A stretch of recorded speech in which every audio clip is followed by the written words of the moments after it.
Екінші сұрақ мәселе.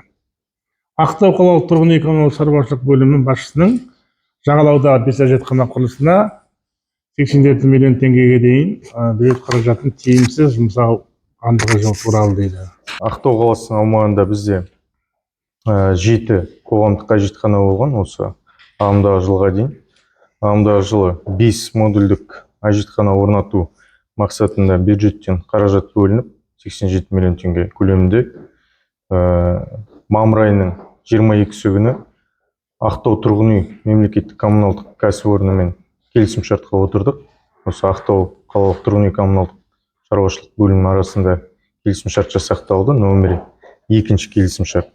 Келісімшартқа сәйкес 5 дана модульдік әжетхана сатып алынды. Әрқайсының бағасы шаққандағы бағасы 12 миллион 200 мың теңгеден келеді. Енді одан кейін мына 26 миллион теңге осы әжетханалардың тиісті инфраструктурамен жабдықтауға жұмсалды. Келісімшарт бойынша Ақтау тұрғын үй мемлекеттік коммуналдық кәсіпорнымен Казтрейд Алматы жауапкершілігі шектеулі серіктестігімен келісімшарт жасақталып, әжетханалар Алматы қаласынан алдыртылды. Енді қазір себебін түсіндіріп айтып кетейін. Біріншіден біздер коммерциялық бағаларын сұраттық. Осы жергілікті бізде өндіруші бар. Тұран деген тұрғын үй кешенін салған жігіттер осы біздің қазір Ақтауда жұмыс жасап жатыр. Солардан сұратқанбыз. Олардың сұратқан бағасы бойынша бір туалет 18 миллион теңгеден шықты. Одан бөлек жаңағы тиісті инфраструктурамен жабдықтауға қосымша тағы да қаржы қажет ететін болды. Сосын біздер Алматы қаласындағы 2-3 мекемеге жаңағындай коммерциялық бағаларын алдырту үшін хат жолдадық. Сол хатқа сәйкес ең төменгі бағаны осы жаңағы айтқан Казтрейд Алматы дейтін мекеме ұсынды. Одан кейін жаңағы келісімшартты енді жасақталып, туалеттер өзінің белгіленген уақытында келді. Ақтау қаласына орнату жұмыстары жүргізілді. Оның біреуі Самал шағын ауданына қарама-қарсы орналасқан 15-ші А шағын ауданында орнатылды. Екіншісін 14-ші А шағын ауданында орнаттық. Астана жаңағы сауда орталығына қарама-қарсы. Одан кейін үшіншісі 7А шағын ауданында орналастық. Төртіншісі мына Ту тұғыры 12-ші шағын ауданында орналасқан, соның жанында тұр. Бесіншісі бізде қазір Ақжелкен тұрғын үй массивінің қарама-қарсы теңіз жағасында орналасқан. Бұрынғы Приморскийда. Енді аталған әжетханаларды күтіп ұстау жұмыстарын бізде Әділет мүгедектер қоғамдастығы бар. Осы Ақтау қаласында. Сол мүгедектер қоғамдастығына біздер келісімшарт жасаттық. Жалпы енді қазір қала бойынша бізде 12 әжетханамыз бар қоғамдық. Енді олардың күтіп ұстау жұмыстары бар, шығындары бар, суға, тоққа. Сонымен адам басына жаңағы 100 теңгеден бағасы белгіленген.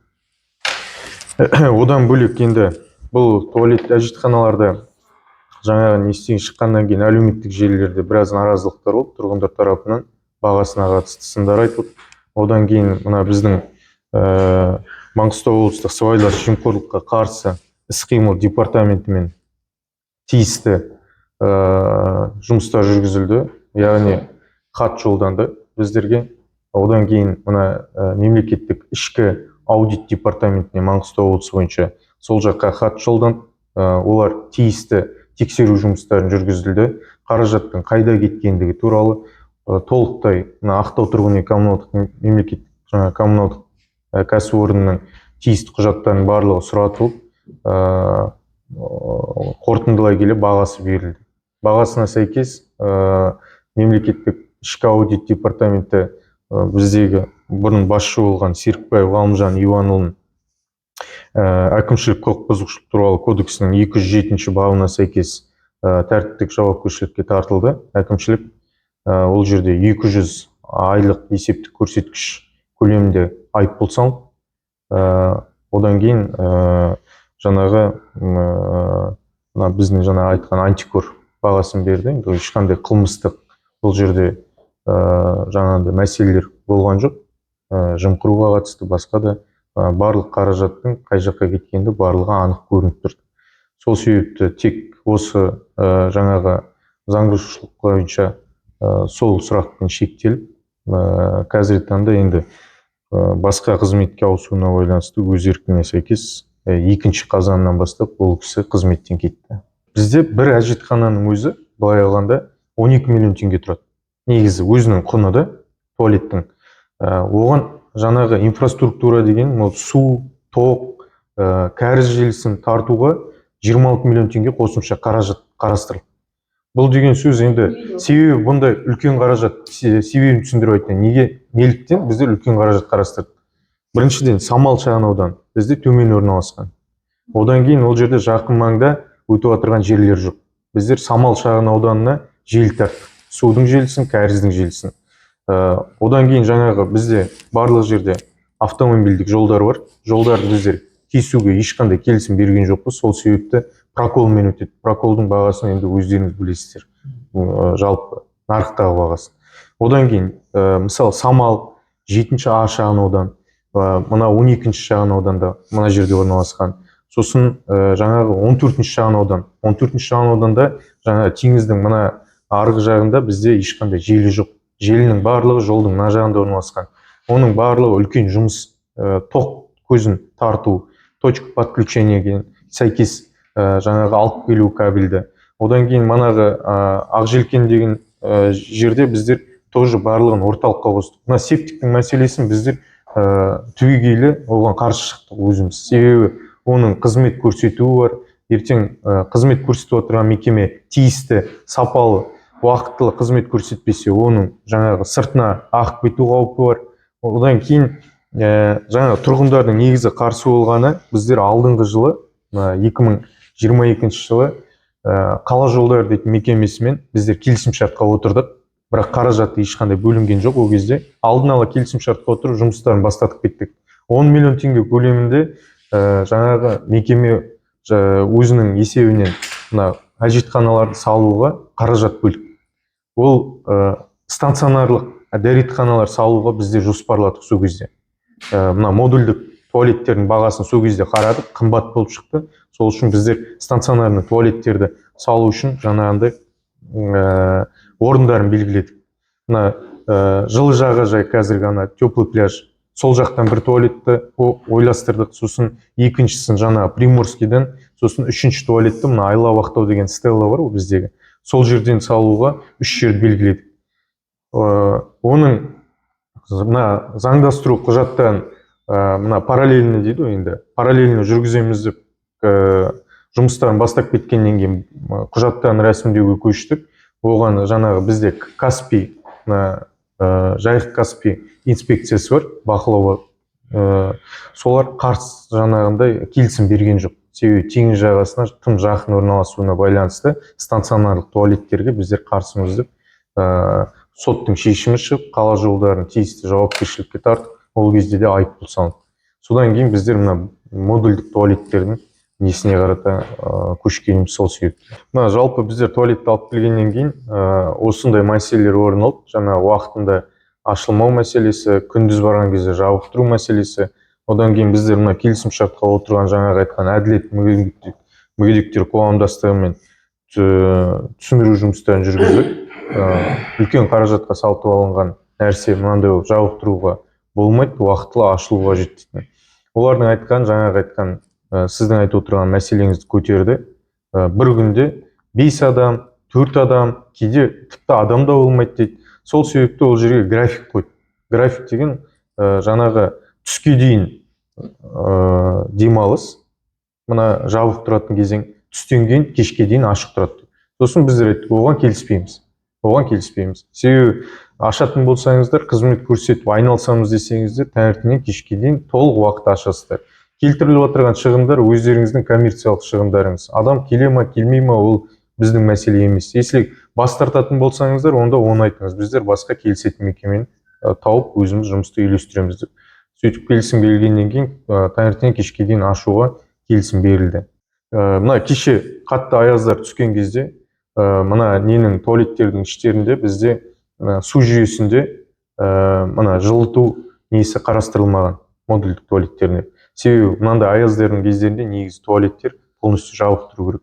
Біздер кеше осындай не болып кетпесін, жаңағы теңіз жағасына баратын адамдар бар.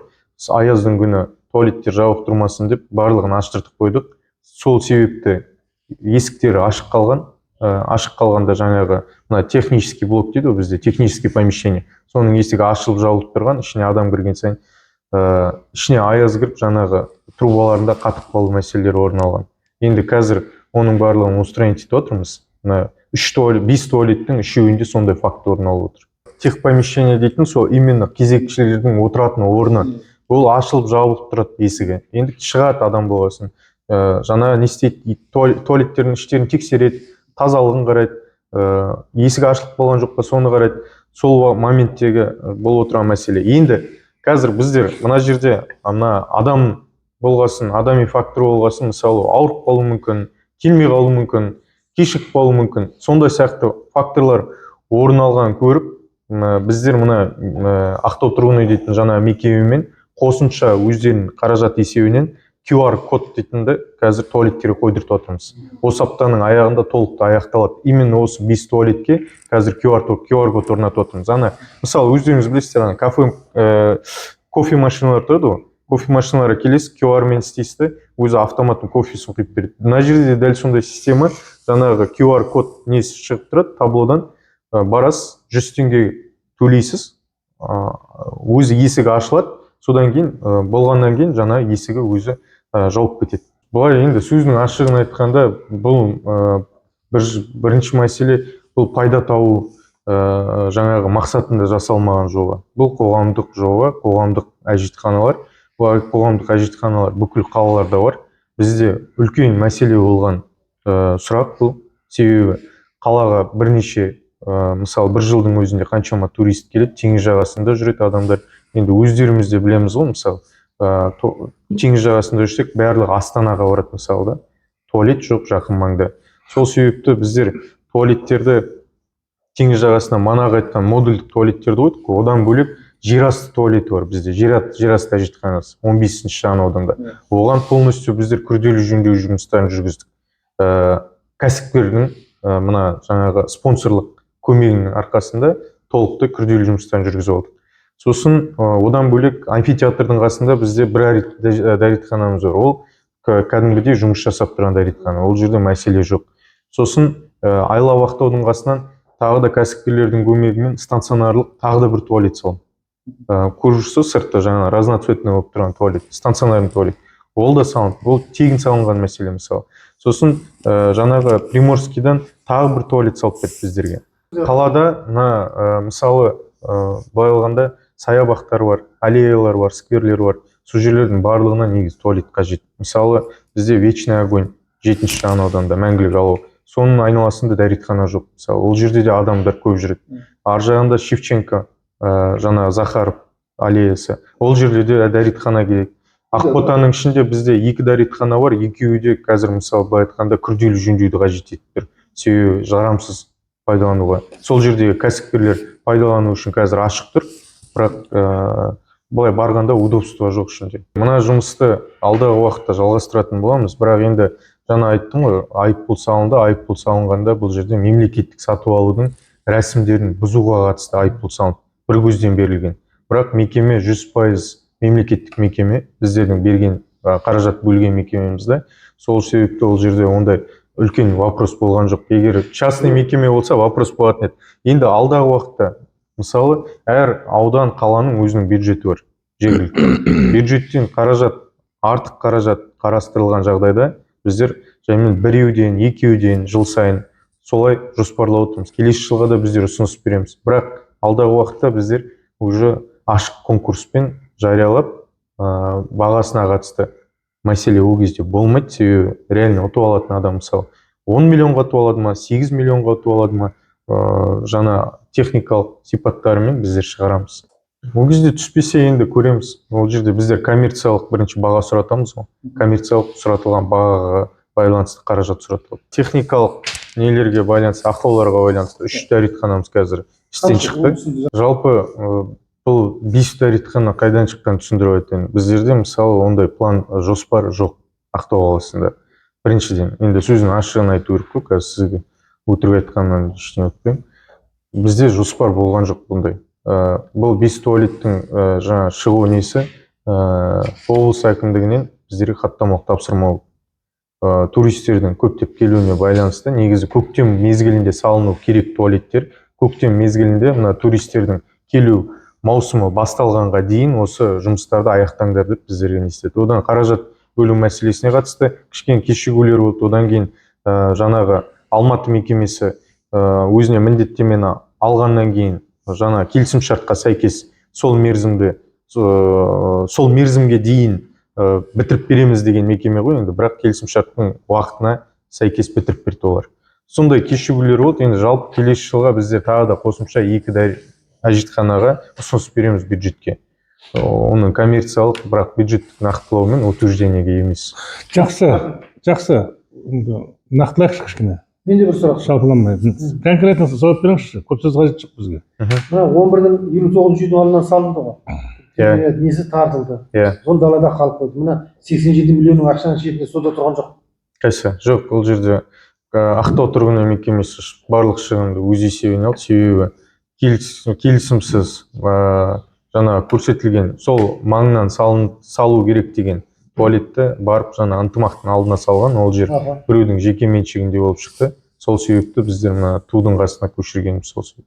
Негізі ынтымақтың қасына салыну керек еді. Жақсы, тағы да қандай сұрақ бар? Мына мәселе былай көтерілді ғой баста. 87 миллионға 5 туалет салу дейтін қымбат деп көтерілді. Қымбат деп көтерілді. Енді айтып отырмыз, қымбат емес бұл дейтін керемет болды деп отырмыз. Солай ғой, солай деп отырмыз. Солай, Ештеңеде болмаған, антикор тексерген, бәрі тексерген. Бізден неге біз мынаны солай береміз? Республикалық болды. Берден де бір мәселе бұл кісінің айтуы бойынша бұрынғы жаңағы ЖКХ-ның бастығы кім еді жаңа жігіттің аты? Серікбай Ғалымжан Иванов. Ғалымжан тек жаңағы конкурсты өткізу тәртібін бұзған. Тұрғын үй коммуналдық шаруашылығына Ақтау тұрғын үйге берген, бір көзден берген. О да заңсыз ба? Заңсыз. Қалай берді ол да заңсыз болса? Заңсыз болғанда енді беруге болмай маған. Біздерде бұрынғы заңға сәйкес беруге болатын еді. Қазір заңдарға өзгеріс енгізілді. Бұл қашан өзгеріс енгізілді? 2019 жылы. Онда неге берді? 2019 жылдары енді бұл жерде жаңа тағы да айтайын, неге жаңа ашық конкурссыз берілді? Бұл жерде бірінші мәселе уақыт болды. Уақыттан кешігетін болды. Сол себепті осындай неге мәжбүрлі адамға барды. Онда неге іс қозғалмайды?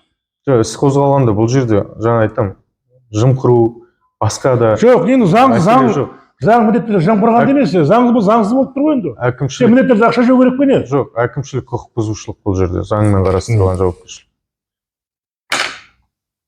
Сонда мына сен бейде отырсың енді, 5 туалет 12 миллион 200 деп отырсың да? Есептеймін 61 миллион болып тұр. Неге 87 миллион шықтың да? Енді жаңа айтып отырмын, 26 миллион теңге инфраструктуранікі, коммуникациясы. Енді о туалеттің қандай артықшылығы бар енді?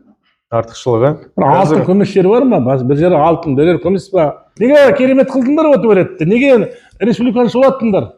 Қазір неге соншама ұят емес пе енді құрғырды? Неге соншама ақша бөлдіңдер соған енді? Неге 5 миллионға салмадық бұл туалетті, ондай туалетті? Кәдімгідей туалет болатын болса. Неге сүйерден ақша жеттік біз енді? Қазір түсіндіріп айтсам болады. Біз енді қара халық деп айтатын. Мен де айтар едім, ақша жегіздіңдер сүйерден. Мен сол ғой енді. Деп айтамыз, бұлар енді қазір сылап сипайды, керемет, ол дейтін керемет, былай сипайды, былай сипайды. Дымда жоқ, антикор тексерді, бәрі керемет дейді. Онда біз сақиш не шығарып отырмыз? Не керек бізге қарап онда бізге? Көп мыжыңаңмен қажет жоқ бұл жерде. Туалетке қатысты неге бағасы ондайға шығып тұр, түсіндіріп айтып кетейін. Болды, қажет жоқ, сен түсіндірмей ақ қой. Сен куәңнің қажет жоқ. Анализ жасау талдау керек ғой бәріне. Талдау ештеңе жоқ. Салат деді, салды деп айтты деп, протокольный порушение деп, салды, ең соң айқай не болды мынау? Былай ғой. Енді бәрі керемет. Бұлан айту бойынша, жігіттің айту бойынша керемет бәрі. 12 миллион 200-ге салынды, анау жаңағы коммуникациясына ақша бөлінді. Бәрі керемет, ештеңе желінген жоқ, антикор тексерді. Дымда жоқ, тек қана ғалымдан ғалымданның жаңа айтқан ана тұрғын үй коммуналдық шаруашылығына Ақтау тұрғын үйге бергендері заңсыз екен дейді. Оны өзі берді ме, өзі самостоятельно берді ма, әкім айтпай берді па? Әкім айтпай берді па деймін. Келісімшарт сонымен жасақталды. Енді әкім айтпай берді ме? Оның бәрі әкім істейді ғой ол енді. Әкім істемейді, әкім істейді. Енді бюджеттің ақшасы тиімсіз пайдаланған деп болса ғой. Сосын бұдан енді қалай сендіреміз халықты? Не деп айтамыз біз? Жаңа да бір өтірік тыңдадық, тағы бір өтірік тыңдаймыз. Не болды сонда мына? Жақсы, қорытындылаймыз. Ақтау қалалық тұрғын үй коммуналдық шаруашылық бөлімінің жағалаудағы 5 әжетхана тұрғызуға жіберген мердігерге 84 миллион теңгеге жұмсаған қаражатты тиімсіз пайдаланған деп жазыппыз ғой біз, енді мына кім айтады, Жанболат тиімді пайдаланды дейді, ол дұрыс керемет болды дейді. Осыны саяси бюросының кеңесіне қарауға ұсынылсын, талдау жасалсын. Енді жаңағы бұрынғы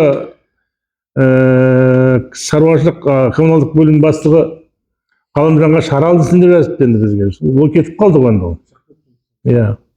Бірақ енді ол біз сабақ болсын бізге. Алдағы уақытта бізге қайталамауымыз керек деп.